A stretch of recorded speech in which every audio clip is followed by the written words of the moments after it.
Hi, I'm Dr. Mike Anderson, and one of the important things that you need to know when you're wearing clear aligners is when you have to change it.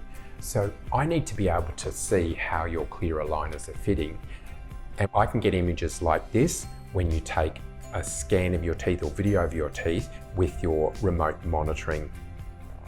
To take a video of your teeth, simply have to have your aligners in.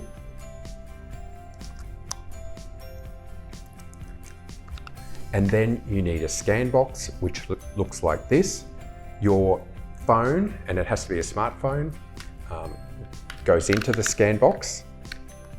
You then put your lip retractor in, and then the ScanBox attaches to the lip retractor, and you can take the video.